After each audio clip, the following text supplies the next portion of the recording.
તમને ને મને માર્ગ બતાવવા માટેની રામાયણ છે. આ લક્ષ્મણ રેખા સીતાજી ઓળંગી ગયા અને એનું હરણ થયું ને. આપણે બધાને લક્ષ્મણ રેખા તો હોય, આપણે ટપી જાય છે ને હરણ થાય છે ને ત્યાં ઘરમાં ભડકા થાય. દીકરાને હોય, બાપને હોય, માને હોય, પત્નીને હોય, બધાને લક્ષ્મણ રેખા હોય. પણ લક્ષ્મણ રેખા જે ટપી જાય ને એનું બાપુ આ દુનિયામાં હરણ જ થાય. લખવું હોય તો લખી લેજો.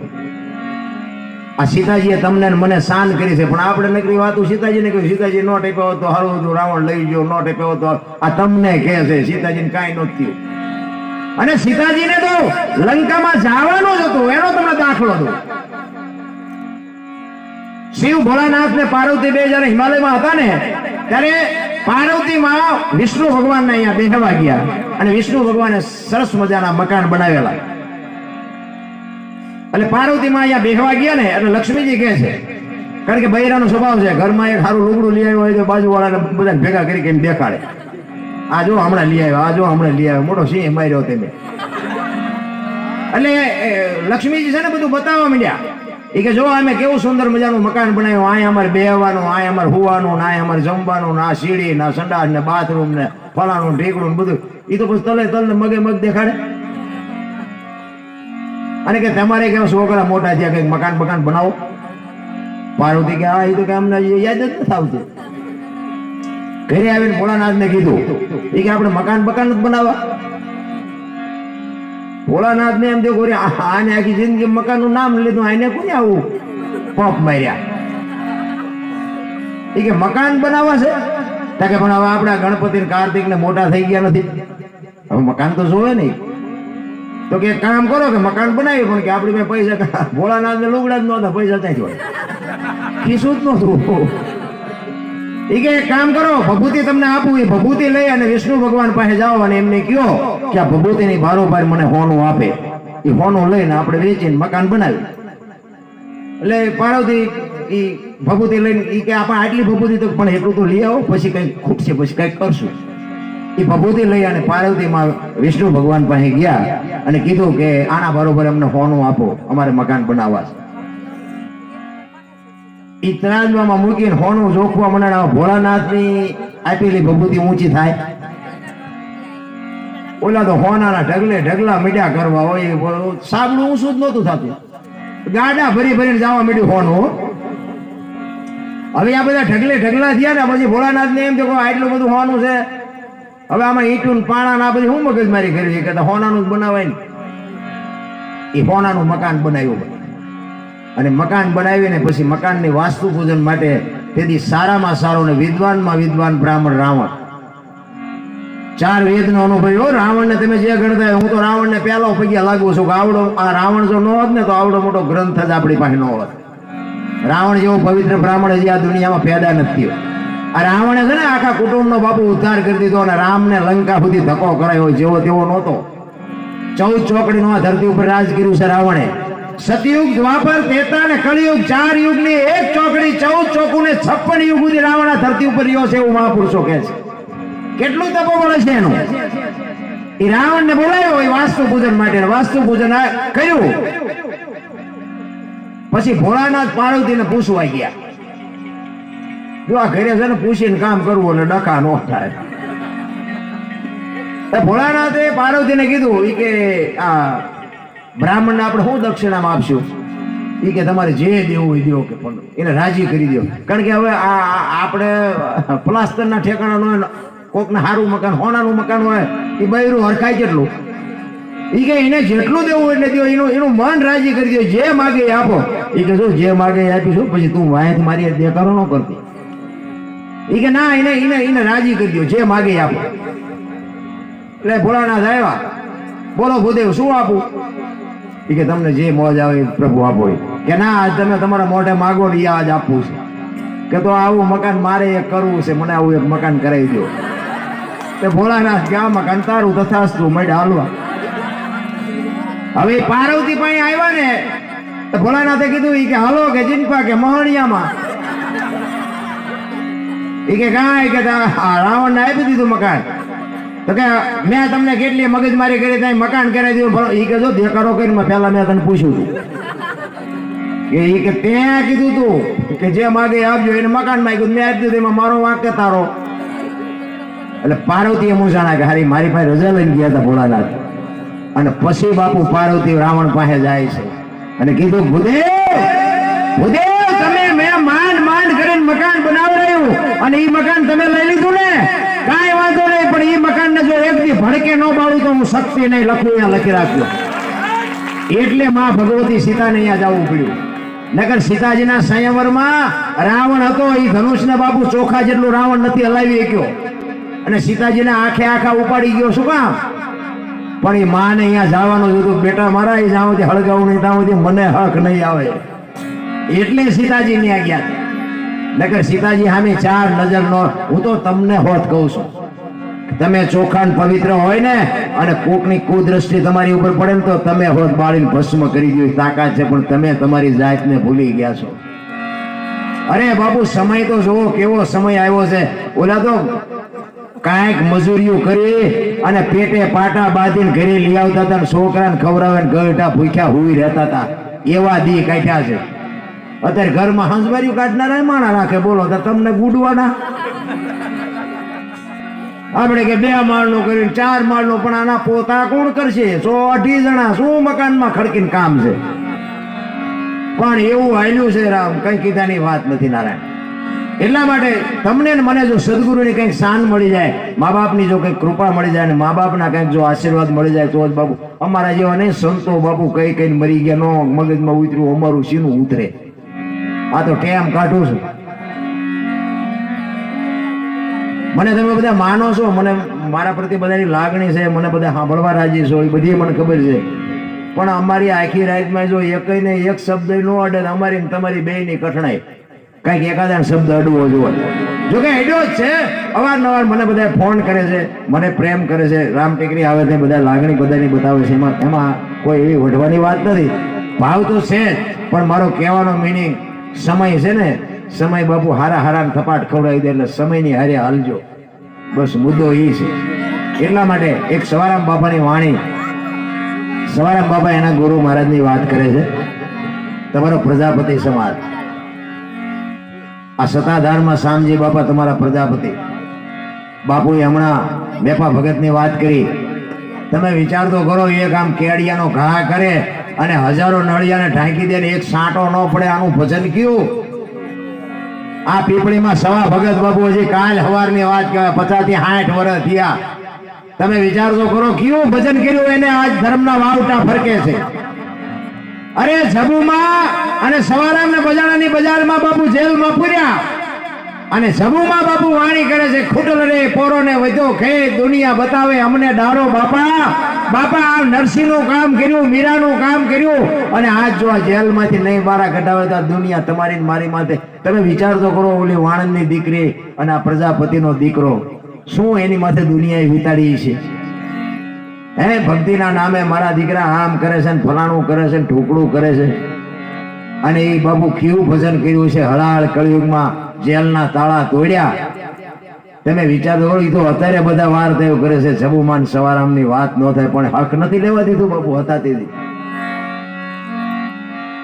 એટલા માટે સવારામ એટલે કે છે આ પંઢરપુર મહારાષ્ટ્રમાં ગોરો ભગત તમારો પ્રજાપતિ.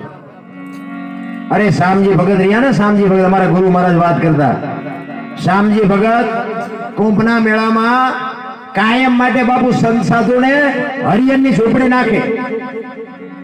હવે કુંભના મેળામાં તો જીયા હોય ને ખબર હોય, આખા વિશ્વના, આ દેશના નહીં આખા વિશ્વના સંતો મળે. કાંઈક ખેડા સંતો આવે અને મને 2 મહિનાનો 3 મહિનાનો મેળો હોય અને કાંઈક કિલોમીટર સુધી. હવે એમાં કેટલા સંતો આવે અને ઈ સંતોમાં બાપુ હરિયનની ઝૂંપડી નાખી. એટલે શામજી બાપા એ કુંભના મેળામાં કાયમની માટે હરિયનની ઝૂંપડી હાકે. એ જેટલા દી રહે એટલા દી મેળો, અને પછી આવતા રહે. એમાં પછી સંતોએ બધાએ વિચાર કર્યો કે ચાલો આ ગુજરાતમાંથી એક ઓલો શામજી ભગત આવે છે અને આપણે આટલા બધા સંતોને હરિહર કરાવે છે, સંતોને રોટલો ખવડાવે છે, એની કંઈક આપણે કદર કરવી જોઈએ, એનું કંઈક આપણે સન્માન કરવું જોઈએ. એટલે મોટા સંતો બધા એકઠા થઈ અને શામજી બાપા ને જ્યાં ઝોપડી હતી ને ત્યાં આવ્યા. જ્યાં હરિયર હાલતું ત્યાં. એટલે અહીંયા આમ આવીને ઉભા રહ્યા એટલે શામજી બાપાને એમ કે આ બધા હરિયર હાટું આવે, બધા વારા ફરતી આવે ને જમીન જાય. એટલે કોકે કીધું કે ભાઈ આમાં શામજી ભગત, તો કે એ હામાં બેઠા, એ કે બોલાવો. એટલે શામજી બાપાને બોલાવ્યા. એ કે બાપુ હરિયર કરવા બેસજો. એ કે હરિયર નથી કરવાનું, અમે તારી પાસે કામે આવ્યા છે. વાંહે હાથી આવ્યો હવે શણગારેલો. એ કે બોલો બાપુ. એ કે આ હાથી ઉપર તારે અંબાડી ઉપર, હાથીની અંબાડી ઉપર તારો વરઘોડો કાઢીને કુંભના મેળામાં તને ફેરવવાનો છે. તેથી આ ભારતનો સંત બાપુ સદાધાર શામજી બાપુ સંતોના પગમાં પડીને રોવે છે, બાપુ આ મારી લાયકાત નથી હાથી ઉપર બેહવાની. કેવો સંત છે. એ કે બાપુ આ તો મારો નાશ કરે છે, હું કઈ કરતો નથી. અને તમે મારું સન્માન, બરોબર, તમે મારા ઉપર રેમ દ્રષ્ટિ કરી, બાકી હાથી માથે તમે બધા નીચે હોય ને મારે હાથીની અંબાડી ઉપર બેહવું, એ મારી લાયકાત નથી, મારી કોઈ કેપેસિટી નથી, હું શું હાથી ઉપર બેહું. શામજી બાપુ કહેશે તેથી રોયા. એ કે નહીં શામજી, અમે કે તારે કરવાનું છે, કુંભનો મેળો છે, સાધુ સંતોનો છે, એમાં તું કે નો હાલે, અમે કે હાલે. તેથી શામજી બાપાને હાથીની અંબાડી ઉપર ચડાવી અને કુંભના મેળામાં ફેરવી અને ભક્ત ભૂષણનો ઇલકાબ આપ્યો છે. તમે સત્તાધાર જાઓ તો કોઈક દીક જોજો, એ ભક્ત ભૂષણનો ઇલકાબ બાપુ મહાપુરુષોએ શામજી ભગતને આપ્યો છે. એ તમારો પ્રજાપતિ. એમના બાપુ ભક્ત ભૂષણના ઇલકાબ મળે, કોકના રોટલા છૂટી લીધે મળે, કોકને ખવડાવો તો મળે. મારા રામ, એનો સદગુરુ કેવો હશે, કેવી એની ભજનની બાપુ પરંપરા હશે, કેવો એ મહાપુરુષ હશે. એટલા માટે સવારામ કહે છે કે મારા ગુરુ મહારાજ ન મળ્યા હોત તો મારી શું દશા થાત. એટલે એના ગુરુની વાત કરે છે.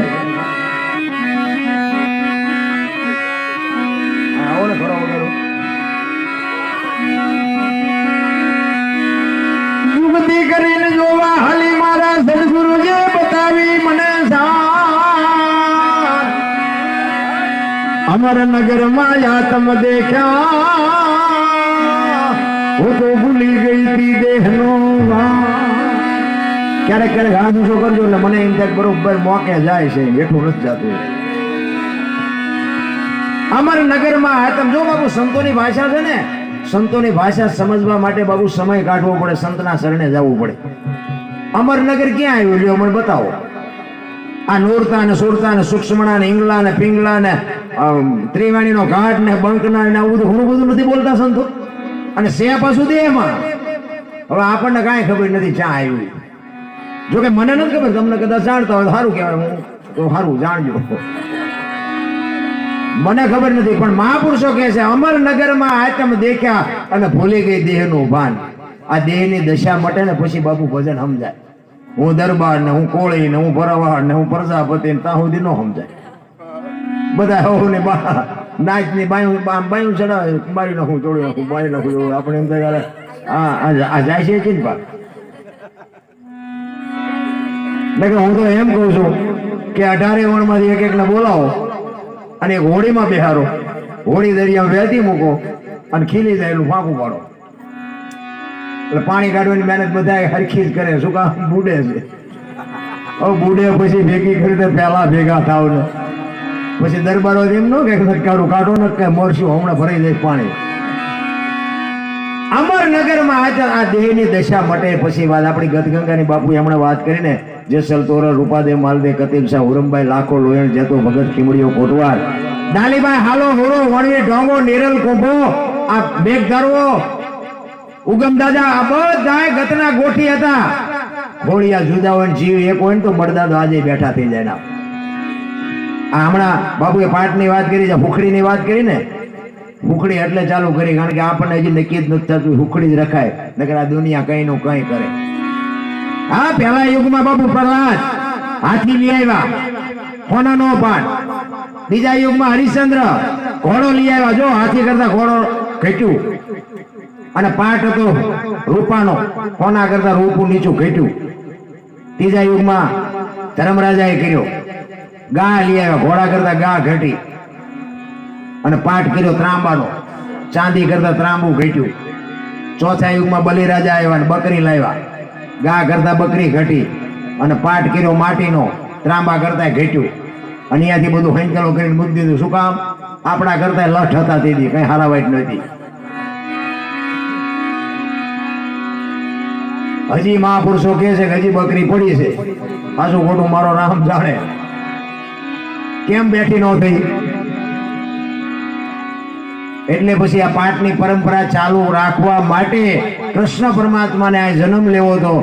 અને એ જન્મ લેવા માટે બાપુ ઘર તો એવું જોઈએ ને, રાંકા ઢેકાનિયાથી જન્મે નહીં. એ કે જન્મવું છે આ દુનિયાને, કાલની પેઢીની પરંપરાની ખબર કેમ પડશે કે આને પાઠ કહેવાય. આજની પેઢીને ખબર પાડવા માટે, પાઠની પરંપરા ચાલુ રાખવા માટે જન્મ લેવો હતો. પણ જન્મ લેવો ક્યાં? એમાં અજમલ રાજાના દીકરાની ખોટ હતી. એને દીકરાની જરૂર હતી અને આને આવવાની જરૂર હતી. આ બેયનો ભેટો થઈ ગયો. અને રામદેવજી બાપાને આ એટલા માટે જેને, કારણ કે એને તો આવું જ હતું, પણ છતાંય વિરમદેવનું વચન આપ્યું એ કે જાઓ તમને દીકરો ભગવાન આપશે. પછી અજમલ રાજા કહે છે પ્રભુ તમે આવો ને, કારણ કે આવું તું. પણ પછી બોલ્યા કે સાહેબ સબકા બાપ હે ને બેટા કિસી કા નાય, બેટા હોકે જન્મે વો સાહેબ નાય. હું આવીશ કરો, હું તો આખી દુનિયાનો બાપ છું, હું તારો છોકરો થોડો થઉં. પણ કે આવીશ કરો, તને જે તારા ઘરે જે દીકરો થાય ને એની જેથી સઠ્ઠી હશે ને, તેથી સઠ્ઠી હોય તેથી ઘોડિયામાં ભૂતો છે, એના ભેગો હું આવીને હોઈ જઈશ. કંકુના પગલાની નિશાની આપી અને પછી એને બધી જે વાત કરી બધું વાત પાકી થઈ. અને રામદેવજી બાપા આવ્યા અને રામદેવજી બાપાએ આ પાઠની પરંપરા ચાલુ રાખી. અને આ જાનવરની જે વાત છે ને, અહીંયા બાપાએ કીધું ભાઈ આ બધો કઈ ખેલ કરવાનો નહીં, હુખડીની પ્રસાદી કરવાની, ચોખા ઘીની જોત કરવાની, ધોળી ધજા, ગુગળનો ધૂપ અને મારા નામના 5 ગાણા ગૌરવજી. હું કોઈ પણ સ્વરૂપે, તમે માનતા ન માનતા, પ્રભુભાઈ આ કાર્ય કર્યું. આ રામદેવજી આજ આટો ખાતો હોય ખાતો હોય ખાતો હોય 100%. તમે માનો ન માનો, તમને મુબારક આવે. કારણ કે એને બીજું કઈ કામ નથી. જો તમને કહી દઉં, એ કૃષ્ણ હોય, રામ હોય કે રામા પીર હોય, એને કઈ કામ નથી. તમારા ભાવની જરૂર છે. તમે ભાવથી એનું કાર્ય કરો એટલે એને અહીંયા આવવું પડે, આવવું પડે ને આવવું પડે. આ સવારામ બાપાએ છે ને બાપુ આવડું આજ ભજન કર્યું. ભજન છે ને, ભજન એક 5 જ મિનિટ તમે બેહો ને, 5 જ મિનિટ તમે જે મહાપુરુષો કે સુરતાન શબ્દનું જે કાંઈ મિલન જે મને બહુ એટલી બધી નથી ખબર પડતી, પણ આ સંતો કહે છે. એટલે 5 મિનિટ તમે બેહો ને અને તમારી સુરતાન શબ્દનું જયારે આમ આમ આમ નક્કી થઈ જાય ને કે બસ હવે રેડી, પછી તમારે કાંઈ કરવું નથી. પછી એ તમારું ભજન કરશે, તમારે નથી કરવાનું. આ સંતોની વ્યાખ્યા સમજાવી જોઈએ. એટલે સવારામ કહે છે અમર નગર માયા તમ દેખા નથી દી ભૂલી ગઈ તી હું દેહનું ભાન. એ એવું નિર્ભેના તો બાંધો રે એ મતમાં મારું મનનું રહે ફરે.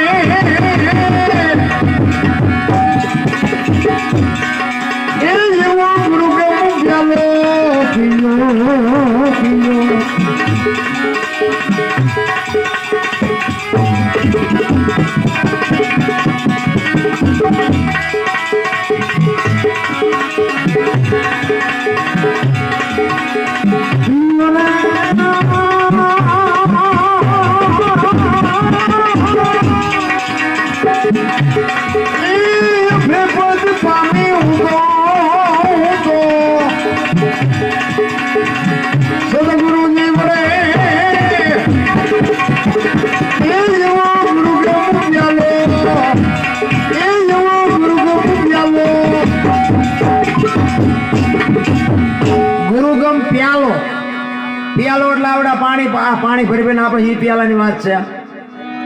જો આ ઊંડા ઉતરો તો જ આપણું નક્કી થાય. આ પિયાલા કઈક જુદા છે. આ સદગુરુની કૃપાથી શાન મળે, બાકી ન મળે. કારણ કે દ્રષ્ટાંત આપવા માટે બાપુ વસ્તુ કઈ કેવી પડે. આમાં કૂતરા કાગડા ઘોડા ગધાડા બધું ગોઠવવું પડે. હોય નહીં કઈ કૂતરા કાગડા કઈ બોલે નહીં, પણ દ્રષ્ટાંત માટે બાપુ દ્રષ્ટાંત ખોટું હોય, એનો હેતુ સાચો હોય. તમે હું આ બોલતો હોય અથવા તો બાપુ બોલતા હોય, કંકુબેન કહેતા હોય, દેવુબેન કહેતા હોય, તમે ભજનમાં બેઠા હોય ને, ભજનમાં તો ઘડિયાળમાં ન જોવું પડે, બંગાવું ન આવે, ચા ની જરૂર ન પડે, કેટલા વાગ્યા એ ખબર ન પડે. જો ભજનમાં બેઠા હોય તો ભજન એને કહેવાય. ભજન ગાવું એના કરતા કરવું અઘરું છે, કરવા કરતા સમજવું અઘરું છે, સમજવા કરતા જીવનમાં ઉતારવું અઘરું છે. અને જો જીવનમાં ઉતરી જાય ને તો જીરવું બધા કરતા અઘરું છે. ભજન એમ બાપુ જીરવાય એવું નથી. કેટલાય તમે જુઓ તો આપણે એમ કે હારા ભજન કે આપણે એમ કે સીતારામ ધામમાં માથું કર્યો, સીતારામ તો બોલ તું મરી જ જવાનો છો, પણ આ બાબુ અહમ કરી જાય મારી અહમ. એટલે મહાપુરુષો કહે છે ચિત્તની શાંતિ, મનની પ્રશંસા, દિલની દાતારી, ભૂમડાની રૂજ અને ટાટિયા તાવની ટાટ આટલું માલિકોરથી આવે. ભજનની બાબત કેવી છે કે ગુમડું હોય ને ગુમડું, એને દવા લગાડવાની હોય ઉપરથી મટે માલપાથી. ગુમડું તમે જોજો ગમે એનું કોઈ ગુમડું થાય ને માલપા દવા સોપડવા ન જવાય, દવા ઉપર લગાડવાની હોય અને ગુમડું મટે માલપાથી. આ ભજનનું આવું છે. અને આ રાગડા તાણી છે ને આ તમને ઉતરું ન ઉતરું, આ તો ગંગા હાલી જાય, પીવો ન પીવો તમારી મોજ. બાકી અમારા ઘરે આજ શોર ન આવે, એ આંધળો થઈ જાય 100%ની વાત. એને ભજન કહેવાય. અમને તો એક સદગુરુ આવા સંતોની કૃપાથી કંઈક બે શબ્દો આવડે છે ને મેં કહી, બાકી અમને કઈ વેરાગ ફાટી ગયો એવું કઈ છે નહીં. તમે એવું માનતા હોય કે આ બાપુ તો ઠેક પહોંચી જાય, ના એવું કઈ છે નહીં. હું હજી મસૂદ છું.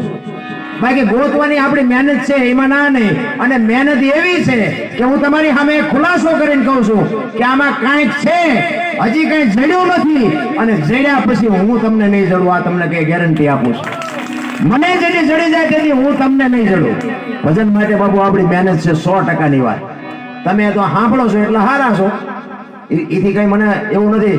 ખરેખર તમને સલામ કરું છું, તમે મને સાંભળો છો, પણ મારા વખાણ કરવાની જરૂર નથી. આ જે વસ્તુ છે ને એની વખાણની વાત છે. સવારે તમે બધા સારું લાગ્યું છે બધા દરબારે મજા કરે, દરબારના બાપુજીનું નથી. આ કેવા આ વસ્તુ કોઈ બીજાએ આપી છે. કલાકારોના તમે જોજો ગમ્યા જાઓ તો કલાકારોના જ વખાણ થતા હોય. જયારે ફલાણો કલાકારે ભજનની જમાવટ કરી, ફલાણો કલાકારે આંગ